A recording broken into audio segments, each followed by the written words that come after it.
Tere taas Autonet proovisõitu vaatama. Kuuldes sõna sportmaastur, kangastub meile esimese hooga midagi klaperjahilaadset offroad-üritus koos sopaste meeste mudas müttavate masinatega.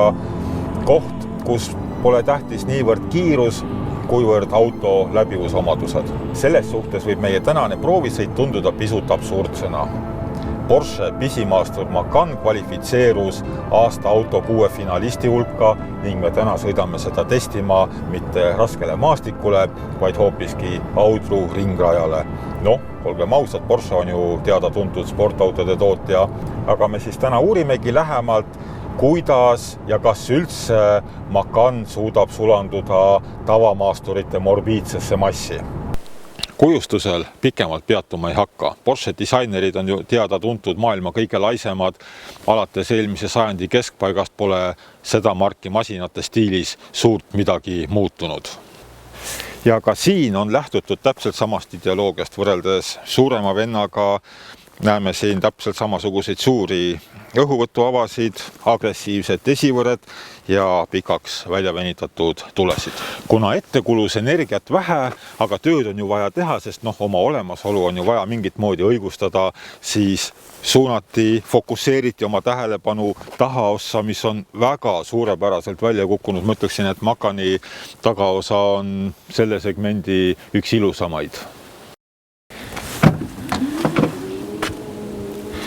Pagasit mahutab Macan 500 liitrit, kui me laseme tagumiste istmete seljatoed alla, mida saab teha 3 sektsioonis, siis võime ruumi suurendada kuni 1500 liitrini. Mootorid on 3. 2 bensiinimootorit, töömahuga 3,0 ja 3,6 liitrit ning 1 3-liitrine diisel. Võimsused vastavalt 340, 400 ja 258 hobujõudu. 7-astmelist käigukasti märgitakse siin tähtedega PDK.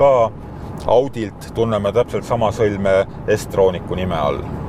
Sees näeme palju nuppe ja reguleerimisvõimalusi. Siin on praktiliselt kõik olemas, mida antud segmenti üldse pakutakse.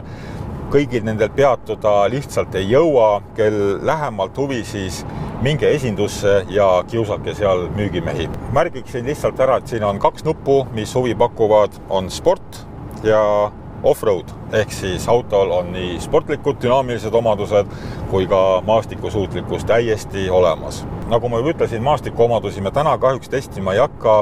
Usume lihtsalt, et see nupp suudab teatud seadistusi ümber mängida selleks, et auto sopas paremini hakkama saaks. Me keskendume täna paljude poolt kindlasti vingemaks peetud kiiruslikele omadustele ehk sportrežiimile.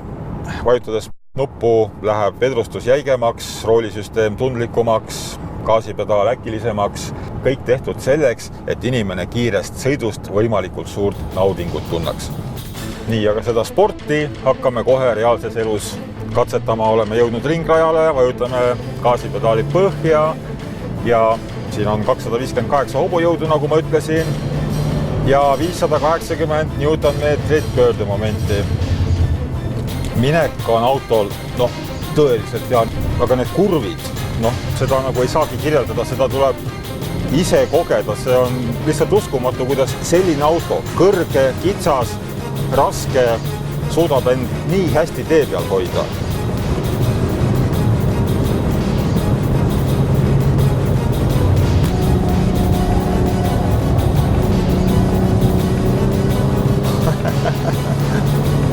Väga lahe, väga lahe.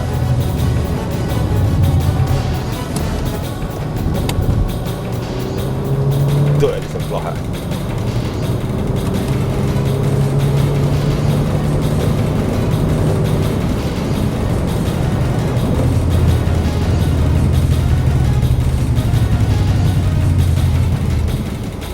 Pean tunnistama, et proovisõidu alguses suhtusin Macani ääretult suure eelarvamusega, kuid nüüd ma olen leidnud endale vaieldamatult uue lemmiku selles segmendis. Ja vaadates ülejäänud aasta autofinaliste, olen ma teinud ka oma otsuse ära. Minu maksimumpunktid lähevad just Porsche Macanile. Aga meie näeme teiega juba järgmisel nädalal. Seniks nägemist.